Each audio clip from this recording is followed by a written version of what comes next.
So, in 1985, I decided to put the ad in the New York Post, the Amsterdam News, and the Village Voice that AIDS has been cured. What did I do that for? I had all of the healers in New York jumping all over me. They too thought that I was lying. When I was invited to WLIB to talk, I started talking about the injury that carrot affords the body. Once we ingest that substance, carrots are starch, carrots are dangerous. Everybody jumped on me. 2 years after the ad ran, I was taken to jail.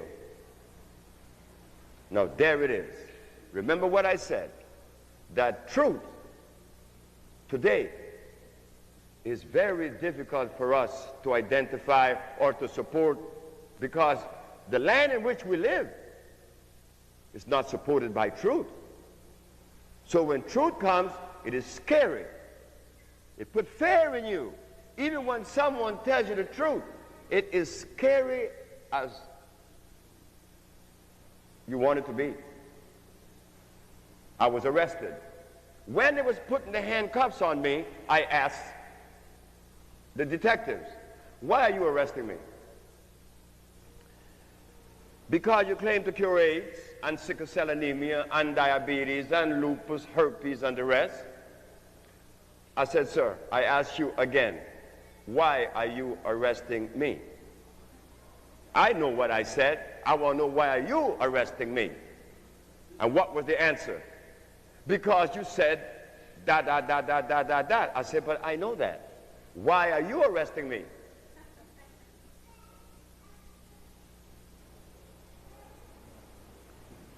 Because the Supreme Court of New York said that you've been practicing medicine without a license, and that you're selling products not approved by the FDA and claiming to cure AIDS,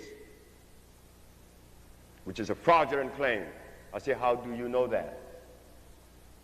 Well, you will defend yourself in court. Now look at that.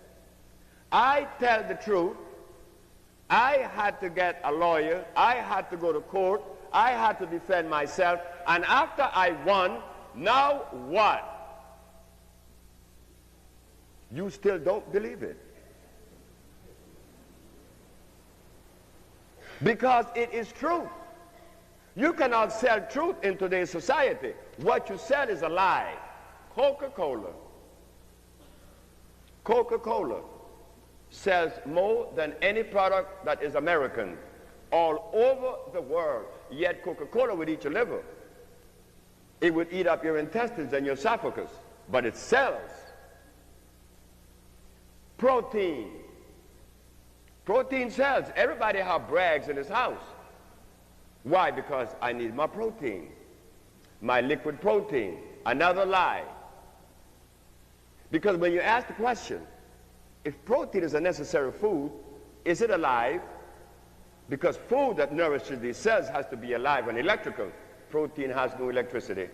When I take enzymes, when I take vitamins, always looking for a way to defend that which we think is true. How would we be able to identify truth? When the very environment that God placed us in, we do not live there any longer. We live in another environment. The food that God placed for us in that environment, that food we are not eating. Now, could any one of us begin to fathom the extent of the damage done by not ingesting those food and ingesting the food of another? Could any one of us could really fathom the extent of the damage done? Well, I'm going to begin to show us how we could begin to measure this damage. This is why this message that is about to be delivered this evening will be difficult.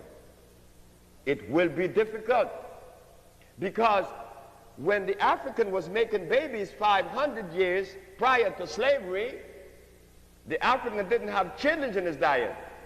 Neither did he have potatoes, sweet or Irish. He didn't have lamb. He didn't have chicken.